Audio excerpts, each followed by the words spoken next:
हम लोग प्रत्यक्ष रूप से राजनीति करने के लिए नहीं, लेकिन समाज में हर घर से एक नेता पैदा करने के उद्देश्य से निकले हुए हैं। राजनीतिक स्थिति किसी कारणवश किसी एक चाल चरित्र के कारण खराब कर दी गई है, उसे दुरुस्त करने के लिए जन जागरूकता एवं जन आंदोलन किया जा रहा है। बहुजन समाज की शैक्षिक, आर्थिक, सामाजिक व राजनीतिक स्थिति को एक साजिश के तहत इस देश के तथाकथित शासकों ने बर्बाद किया, जो कि बहुजन समाज कभी इस देश का हुक्मरान हुआ करता था, आज फटेहाल जीवन जी रहा है। धन्य हो बाबा साहब डॉक्टर भीमराव अम्बेडकर, जिन्होंने संविधान लिखकर हम लोगों को समानता का अधिकार दिया।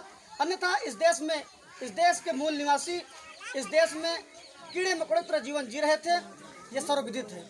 लेकिन जिस तरीके से बाबा साहब डॉक्टर भीमराव अम्बेडकर ने आप सभी को संविधान दिया है, संविधान का अधिकार दिया है, आपको मानवीय मूल्यों का अधिकार दिया है, आपको मानवाधिकारों का अधिकार दिया है, आप सभी की नैतिक जिम्मेदारी बनती है कि इस मानवीय मूल्यों की रक्षा के लिए, मानवाधिकारों की सुरक्षा के लिए हमेशा तटस्थ रहेंगे, तैयार रहेंगे।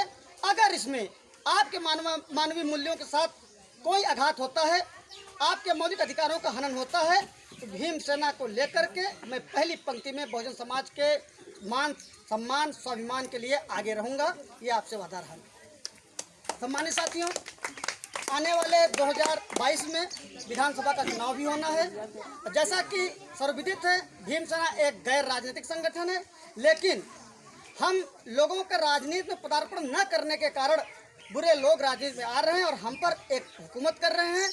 पहले हम लोग व्यक्ति के गुलाम हुआ करते थे, लेकिन आज हम लोग राजनीतिक गुलामी की ओर अग्रसर हो रहे हैं। इसलिए मैं आप सभी से आग्रह करता हूं, आह्वान करता हूं कि आप सभी लोग इस आगामी 2022 के चुनाव में कमर कस के रखे। अभी से हम लोगों को ऐसे शासक को नियुक्त करना है जो कि समाज के निचले व्यक्ति को, सबसे निचले पायदान पर रहने वाले व्यक्ति को संविधान की मूल भावना से ओतप्रोत होकर के मुख्य धारा में लाने का कार्य करे। अगर कोई ऐसा नहीं करता, वो चाहे अपने लोग ही हों, चाहे वो बेगाने हों, क्योंकि राजनीति में हमारी किसी से दोस्ती नहीं, ना हमारी किसी से दुश्मनी है। अगर कोई समाज के विपरीत कार्य करता है, समाज के विपरीत आचरण करता है, उसका विरोध करूंगा और उसका विरोध करने के लिए पूरी भीम सेना की टीम तत्पर रहेगी। और आप सभी को भी मैं आह्वान करता हूं, आप सभी लोग जात पात धर्म संप्रदाय से ऊपर उठ करके अपनी सुरक्षा के लिए, अपने सम्मान के लिए, अपने स्वाभिमान के लिए बाबा साहब डॉक्टर भीमराव अम्बेडकर के अथक प्रयास से जो संविधान मिला है, उसकी सुरक्षा के लिए शासक को नियुक्त करना है। इसके लिए आगामी 2022 में हम लोगों को अपनी ताकत का भी एहसास कराना है। जैसा कि मैं पहले भी कह चुका हूं कि हम लोग सामाजिक संगठन हैं, लेकिन हम जन्मजात राजनीतिक व्यक्ति भी हैं। अगर राजनीतिक व्यक्ति नहीं होंगे तो निश्चित तौर पे हम या पशु होंगे, या भगवान होंगे, या ऋषि मुनि होंगे। लेकिन ऐसा नहीं है, न हम पशु हैं, न हम भगवान हैं, न हम ऋषि मुनि हैं। हम अन्य लोगों की तरह आटा चावल खाने वाले लोग हैं, गेहूं चावल खा करके जीवन यापन कर रहे हैं, और अन्य लोगों की तरह दो हाथ पैर वाले लोग हैं। अन्य लोगों की तरह संविधान की मूल भावना हम पे भी लागू होती है, तो अन्य लोगों की तरह हम भी राजनीति करेंगे अपने समाज की उन्नति के लिए, समाज के उत्थान के लिए। अगर हमारा कोई अपना भाई आता है तो उसका हम स्वागत करते हैं, और अगर हमारा कोई भाई समाज के उत्थान के में रोड़ा बनता है, हम उसका विरोध भी करेंगे, इसमें कोई दो राय नहीं है। सम्मानित साथियों, जैसा कि भीम सेना बहुजन समाज की शैक्षिक, आर्थिक, सामाजिक व राजनीतिक स्थिति सुदृढ़ करने के लिए निकला है, इसके लिए एक बड़ा यक्ष प्रश्न है, हम करेंगे कैसे।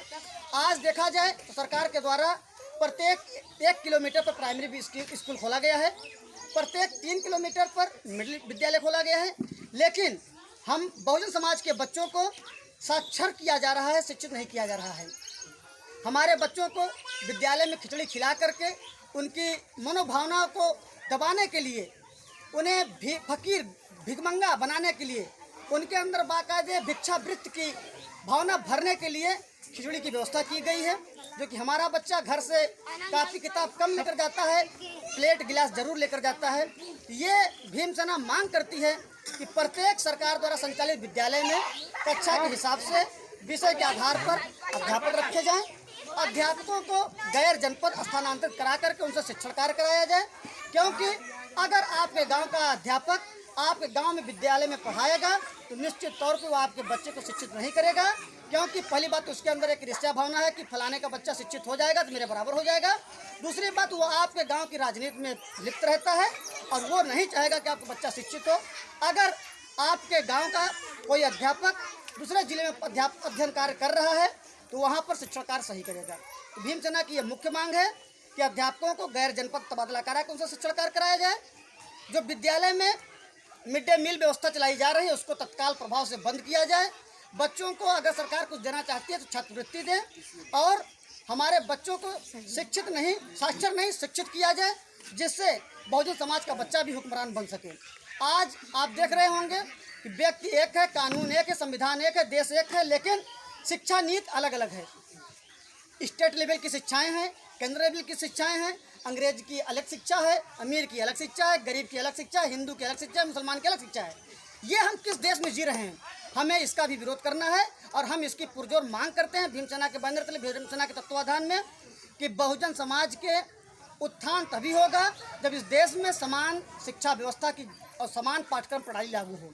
तो मैं सभी से आपका आह्वान करता हूं, आप सभी लोग समान शिक्षा व्यवस्था के लिए, समान पाठ्यक्रम के लिए एक आवाज़ बुलंद करें, जो कि आपके इस गांव कोठरा से निकल करके देश के कोने कोने में पहुंचे और वहां पर अगर कोई व्यवधान उत्पन्न होता है तो डॉक्टर सनाउल्लाह खान सबसे पहली पंक्ति में आपके साथ खड़ा मिलेगा।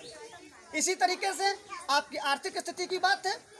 आज सरकार एक साजिश के तहत बहुजन समाज के लोग बड़े पैमाने पर देखे होंगे कि बेरोजगार हैं, वो मजदूरी करते हैं, लेकिन सरकार मशीनीकरण को जिस तरीके से बढ़ावा दे रही है तो कम ये एक दिन ऐसा दिन आएगा कि हमारे समाज को मजदूरी भी नसीब नहीं होगा। हमारा समाज फिर से बंधुआ मजदूर बन जाएगा, फिर से जमींदारी प्रथा में फंस जाएगा।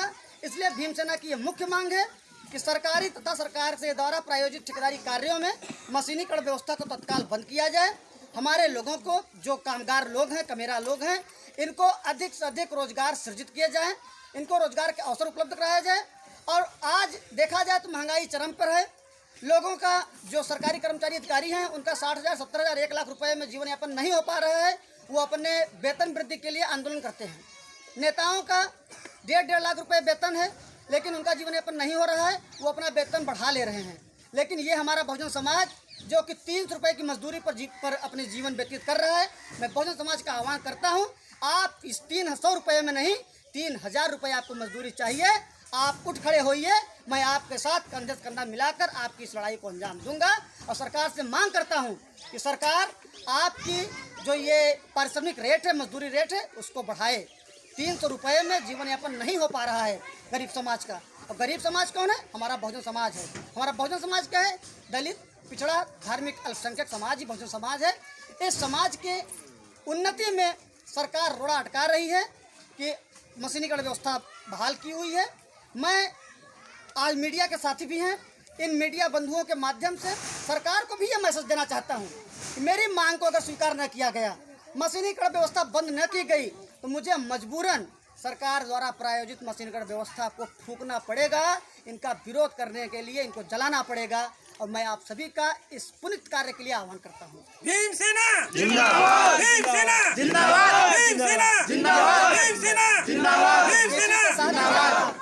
आपकी सामाजिक स्थिति है, आज बहुजन समाज के लोग हैं, उनके साथ जात के आधार पर भेदभाव किया जा रहा है।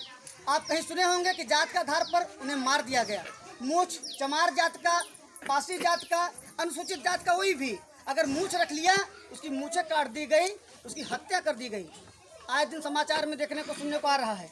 जब से भारतीय जनता पार्टी की सरकार बनी हुई है, तब से उत्तर प्रदेश, राजस्थान, बिहार, मध्य प्रदेश के अलावा देश के कोने कोने में बहुजन समाज एक स्वाभिमान वाला जीवन नहीं जी पा रहा है। कहीं मूछें रखने पर उसकी हत्या कर दी जा रही है, कहीं पगड़ी बांधने पर उसकी हत्या कर दी जा रही है, कहीं अगर वो अपनी शादी में घोड़ी चढ़ जा रहा है तो उसकी हत्या कर दी जा रही है।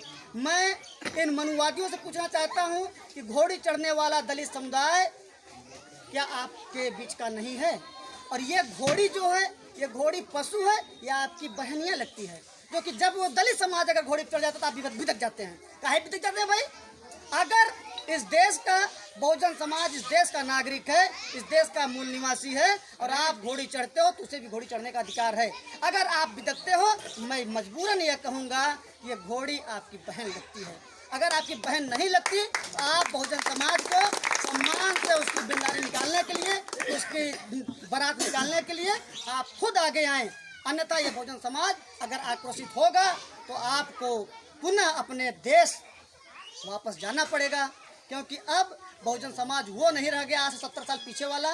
अब बहुजन समाज बाबा साहब डॉक्टर भीमराव अंबेडकर की वो वंशज औलाद है, जो कि बाबा साहब ने संविधान से उसे ओतप्रोत कर दिया है।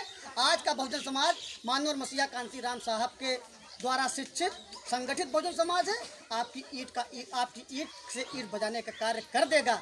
बस ये कि हम संविधान को हाथ में नहीं लेना चाहते। आप कतई मुझे मजबूर न करें कि हम संविधान को हाथ में लें और बराबर से आपके साथ प्रहार करें।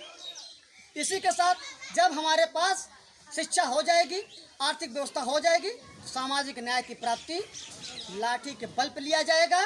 अगर आपकी सामाजिक समस्याएं समाधान नहीं होता, आपको न्याय नहीं मिलता, भीमसेना के हजारों लोग थाने का घेराव करेंगे, डीएम कलेक्टर का घेराव करेंगे, आवश्यकता पड़ने पर इस देश की न्यायपालिका का भी घेराव करेंगे और बहुजन समाज को न्याय दिलाने के लिए सड़क से लेकर सदन तक आंदोलन किया जाएगा।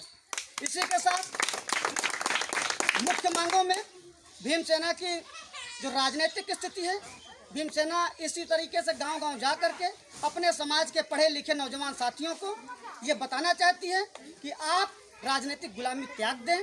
क्योंकि देखे होंगे कि कोई एक बाहर का प्रत्याशी आ जाता है, आपके पार्टी से चुनाव लड़ता है और वो जीतने के बाद बिक जाता है, फिर किसी दूसरे पार्टी में चला जाता है। आपकी समस्याएं धरी के धरी रह जाती है। वजह क्या है कि आपके यहाँ लीडरशिप नहीं है। आप अगर दूसरे पर विश्वास करते हैं, मैं अपनी बात करता हूँ, मुझ पर भी भरोसा मत करिए। खुद अपने हाथ में नेतृत्व क्षमता लीजिए। अगर आप अपने हाथ में नेतृत्व क्षमता नहीं लेंगे, कोई अयोग्य व्यक्ति, बेईमान, भ्रष्टाचारी व्यक्ति आएगा और आपका लीडर बनेगा, आपका नेतृत्व करेगा, आपका वोट लेगा और आपके साथ छल कपट करके, बेईमानी करके पुनः भाग जाएगा और आप ठगे महसूस होंगे। आज दलित बस्तियों का विकास नहीं हो रहा है। दलित बस्तियों में आज भी नालियाँ जाम हैं, खड़ंजा बर्बाद है, सड़कें नहीं हैं, शिक्षा की कोई व्यवस्था नहीं है, दवाई की कोई व्यवस्था नहीं है, पढ़ाई की कोई व्यवस्था नहीं है। क्यों नहीं है? क्योंकि मेरा ये बहुजन समाज अभी सोया हुआ है। और जिस दिन आप सभी जग गए, उस दिन आपकी बस्तियों का, आपके बच्चों का और आपका कायाकल्प होकर रहेगा। क्योंकि आप डॉक्टर भीमराव अंबेडकर के संतान हैं और मैं ये गर्व से कहता हूँ कि डॉक्टर भीमराव अंबेडकर को जरा सा अगर आप पढ़ लेंगे तो समस्याएं आपके पास फटकेंगी नहीं। तो मैं इस उद्देश्य के साथ भी चला हूँ कि मैं बहुजन समाज के हर घर से एक नेता बनाऊंगा, एक नेता पैदा करूंगा जो अपने हक अधिकार के लिए, अपने समाज की उन्नति के लिए, अपने समाज पर हो रहे अन्याय अत्याचार के खिलाफ उठ खड़ा हो।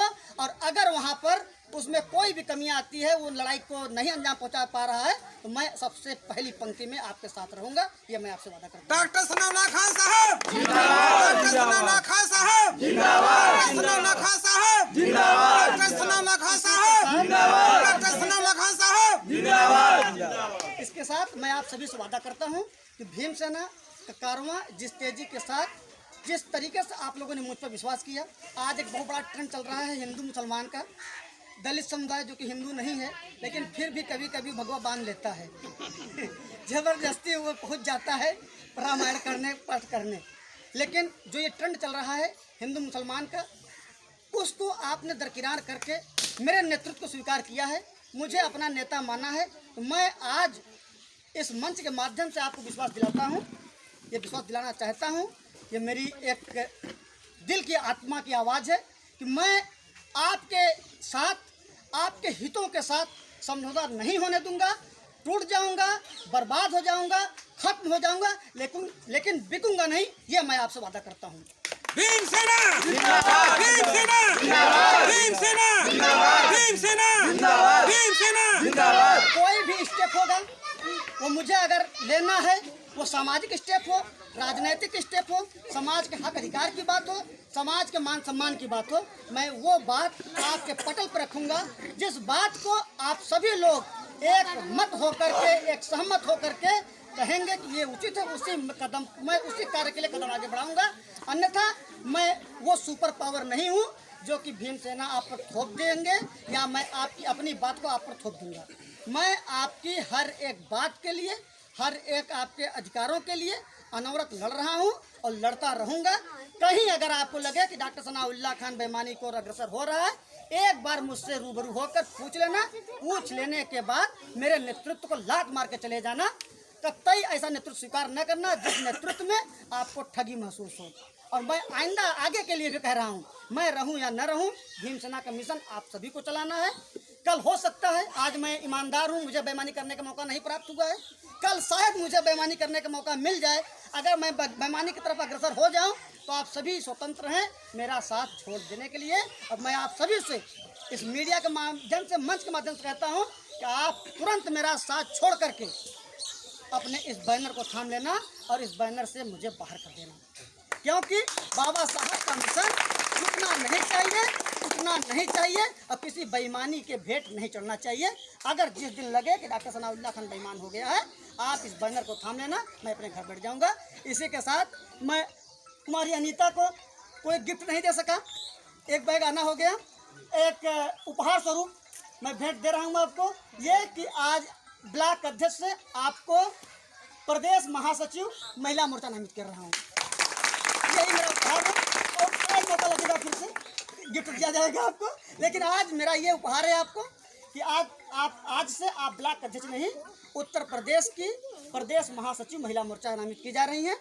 और पूरे मनोयोग से आप भीमसेना के कारवां को जिस तरीके से बढ़ा रहे हैं उस तरह निरंतर बढ़ाते रहें। और ये कारवां आपका है, इसको निरंतर बढ़ाना है, रुकने नहीं देना है। इसी के साथ मैं पुनः आपको बधाई देता हूँ, मुबारकबाद देता हूँ। धन्यवाद सभी सम्मानित साथियों का, हार्दिक आभार। जय भीम, जय भीमसेना, नमो बुद्धाय, आदाब, नमस्कार, अस्सलाम वालेकुम।